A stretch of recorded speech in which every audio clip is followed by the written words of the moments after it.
The Zarkothian invasion fleet materialized at the edge of Earth's solar system with the confidence of predators circling wounded prey. For 3 cycles, their deep space reconnaissance drones had monitored the blue planet, compiling data that painted a picture of an inexplicably vulnerable civilization. Commander Vexthor reviewed the reports one final time as his dreadnought led the armada toward the 3rd planet. The scans were conclusive. Earth maintained only 0.3% of its population in active military service.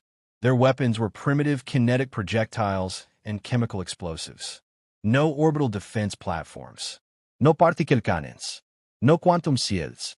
A curious species, Vexthor mused to his tactical officer. They possessed nuclear capability, yet refrained from militarizing their entire population. Perhaps they're simply naive. What the Zarkothians didn't understand, what their analytical algorithms couldn't comprehend, was that humans had spent millennia making weapons out of everything, including themselves. The invasion began at dawn over New York City. Zarkothian dropships descended through the atmosphere, their hulls gleaming in the morning sun.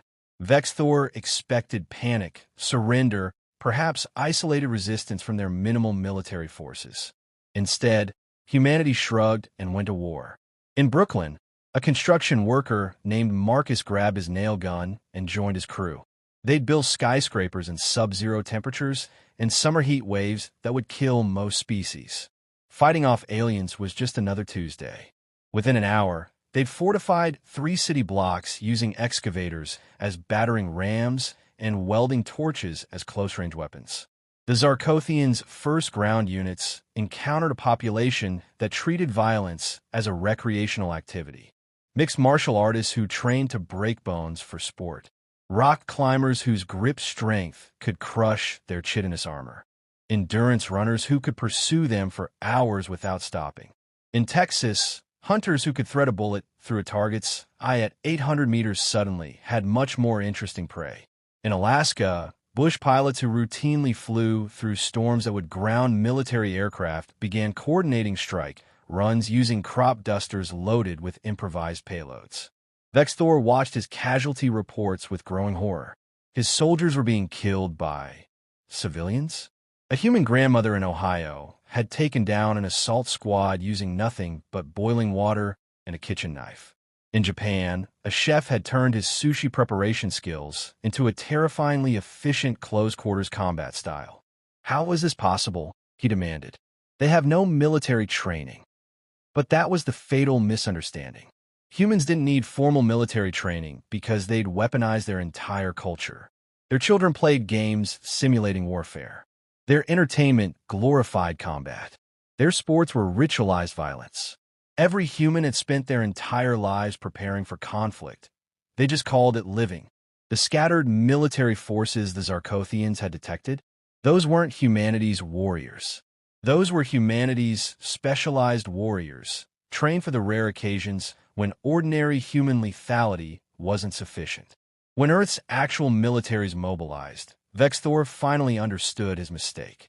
The organization that had terrified him as a minimal threat multiplied human dangerousness by orders of magnitude. Navy SEALs, Spetsnaz, SIS. These weren't soldiers by Zarkothian standards. They were apex predators given institutional support. The invasion collapsed within 3 weeks. The Zarkothians retreated with 73% casualties, their mighty armada reduced to a handful of limping vessels. As Vexthor's damaged flagship crawled toward the system's edge, he composed his final report to the Zarkothian High Command. One line would echo through galactic military academies for generations. Earth's minimal military presence is not a weakness. It is irrelevant.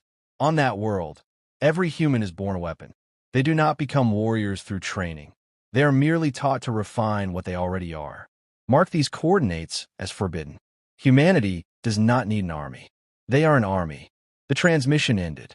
Behind him, Earth continued spinning, its inhabitants already returning to their peaceful lives, waiting patiently for the next threat that would remind the galaxy why predators don't advertise.